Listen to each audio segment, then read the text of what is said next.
Здравейте, драги зрители на eSports България, аз съм Теодор Борисов и както виждате отново се намираме в медиа рума в Сава център в Белград, Сърбия, където се провежда първият турнир за втория сезон 2025 година, именно FISSURE Playground Белград.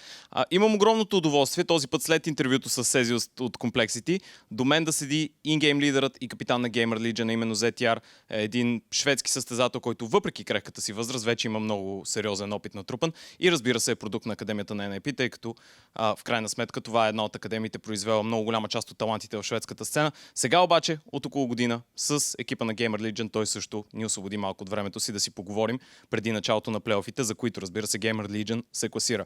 ZTR, thank you very much for taking the time. Thank you very much for joining me for this interview. So we're going to start it off with the fact that you made the playoffs. You were able to win both your games, but regardless of the second one against Seoul being a really fluent one, the first one against Wildcard was anything but fluent. You had a bit of a slow start, lost map 1, found yourself in a situation where you had a bit of a deficit on map 2 as well. So what happened there? Do you think you just had a slow start and you needed a little bit of time to get going, considering that was your first official after the break? Yeah, I would say there was, like you said, we had a break and it was a longer break because we didn't make the major. So it was like 2 months since we last played an official. And you could for sure feel, at least on Inferno, that we were nervous as fuck. Probably everyone included, not leaving anyone out there. But and then during Ancient, we kind of just played bad. I wouldn't say we were nervous, but thankfully PR saved us. He got like 2 clutches on the T side. We didn't win a single Baron, I think, but he got those 2 clutches. We won maybe a force buy as well. So yeah, he pushed us over the line on that T side, and thankfully we got the chance to make it good. Yeah, you did mention the major, and I don't really want to be poking into wounds, but we can't not address it. You guys missed out on it, but still you were able to keep yourselves within the position where most people would still consider you a top 15 team, right? But what happened there? Do you feel like you couldn't make it because it was an online qualifier? Maybe you're much more comfortable with LAN Counter-Strike right now. Was it just a rapid change of environment that caught you off guard? I mean, there's probably a lot of variables, but I would say like it was probably mostly a battle against ourselves. That we, probably everyone in the team would agree that we kind of choked it. I guess you could kind of say it was nervousness there again. It was the first major for, I think, maybe 2 people in the roster, or first chance at a major. And but yeah, I don't think anyone played particularly well or had good control. And also the fact that it was online probably made it a lot harder. And the fact that we couldn't use Ash, our coach, who is very, like in the games, he contributes to so much. He can't even have a chance to chime in with anything because coaches are banned. So yeah, I think those 2 things were the major stuff that made us choke it. Regardless of it, you were still able to hold your own and have a really good performance at Dallas, right? You lost the best of 3 to the Falcons, but before that, you played really well and you still got a map off of them and you were quite close to taking them down. So what were the conversations and I guess what was the evaluation like after Dallas of the entire season for you guys? I mean, the evaluation of the season, I think, we were overall pretty positive. We came in with 2 new players. We lost Flamus and Volt, and we added PR and Res.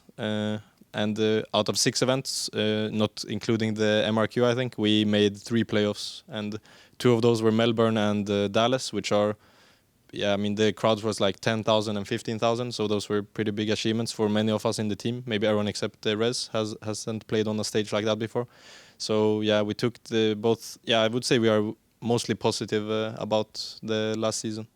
This is something quite interesting because GamerLegion, especially for myself, because I've been a caster since, let's say, 2020, 2021. I've always casted GamerLegion playing Tier 2, Tier 3 online Counter-Strike, but now it feels like the identity of the team is shifting into a team that's a lot more comfortable playing on LAN. Do you feel like that within the team, even though you've got a really young lineup? Obviously, we're excluding Rez from this conversation, but everyone else has started with the online grind, but now it feels like you're showing the best out of yourselves when you're on stage. Yeah, I would say so. I would definitely call us more of... I mean, the only online thing we played last season was the Dallas qualifier, which we managed to win. And then the MRQ, which as we talked about earlier, wasn't the best showing.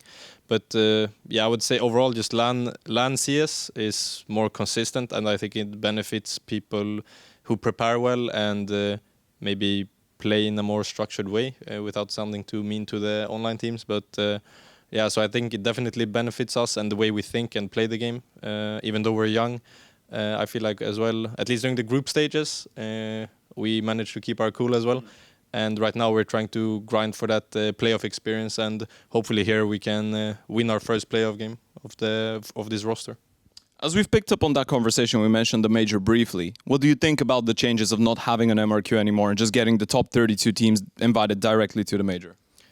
I mean, for the lower tier teams, it sucks. I would say if you're, because I'm not exactly sure how it works. I'm not that into the VRS etc. But it feels like if you're not playing these tier 1 events, you're not gonna get as much points, and then it's gonna be really hard to get into what is the top 32 or something in the world. And I think I mean the RMR I think was the best way to do it. You get all the, I think it was no one qualified into the major or something. Yeah, everyone had to play the RMR, and especially when it was on LAN, like it was in Shanghai, I feel like it's an even playing field, and those who perform the best deserve to get the major, you know. But I think it's better at least to have invites only than the MRQ. Obviously, I'm a little bit biased since we got cooked in the MRQ, so yeah. Okay, we're going to shift the conversation back to nowadays, modern days. So obviously you decided to part ways with Slen. Things didn't quite work out. What was the picking and choosing process like for Kursy, and why did you decide to go for him? Now, the reason I'm asking you this question is because everyone knows that Ash has a lot to do with scouting the players and choosing them, right? How involved were you in that decision this time around, and what made Kursy stand out for you and Ash? I mean, I would not like to comment on it too much, but just about Kursy, maybe I can comment, like, just seeing his how he played the game, and how he, like, if you watched him play, watch his demos, he was on the radar, and you could just see that he kind of has that thing, you know, even though he didn't play against the best opponents. But yeah, I think you can really see the potential, and I think his skill ceiling is really, really high. Okay, we were talking about, obviously you mentioned PR's great clutches and the fact that Res played really well as well. It was a team effort, I'd say, for you guys so far in the event, but Kursy did have his moment. So now that he's been on the team for a couple days, and you had presumably a couple days of bootcamp before that, how would you compare him? How would you say he's different maybe to Slent or other opers that you've played before? What do you think about him after such a short period of time? Yeah, I mean, I guess if I were to compare them to maybe more known players, Slend could maybe be compared to, in playstyle-wise, Shiro, while Kursy maybe more like Zaivu, more aggressive type of player. And how do you balance an aggressive oper when you have aggressive riflers in the team as well? Because this is an interesting one. You have Rez, who's a space taker, and he can be an aggressive player. PR can be an aggressive player. You yourself have always been an active in-game leader around the map, right? And you like having key roles, especially CT side-wise. And now you have an aggressive oper. So how do you balance that? How do you make that amalgamation work? I think, as you said, we are like, when you change from maybe a Shiro type player to a more aggressive one, you have to change. And I think probably, I mean, everyone has to adapt now on the T side. And I think, I mean, we're still in the early stages. We've been playing, we have had a 1 week boot camp of practice. So we're still kind of finding our way. And I think we're going to have to find a good structure for us that works in the best way. But I feel like so far, at least, everyone has adapted pretty well. There are some maps where probably me as an in-game leader, I'm going to have to take more of a supportive role. And on some other maps, some other players are going to have to be more passive. But so far, everyone has chipped in equally, and I feel like it's going good so far. Okay, so coming back to more present days now, you will be playing in the quarterfinals against the winner of Big and Bad Boom. How do you feel about that matchup? Do you favor the Germans, or you think Boomich and co have the edge, and who would you rather play? Well, I think the last time we played Bad Boom was during the Shanghai Major. It was the qualifiers for the Major, and I remember that was a pretty tough game. It went all 3 maps and such. I would say I would like to play big. I don't think I ever played big since I played in NIP, and that was like 3-4 years ago or something like this. So for our German manager here as well, I would like to play big and hopefully beat them as well. Okay, I'm looking forward to seeing his reaction if you play them and you win. I think he's going to be quite happy about it. But with that being said, one last final question. Are you winning the trophy? Yeah, for sure.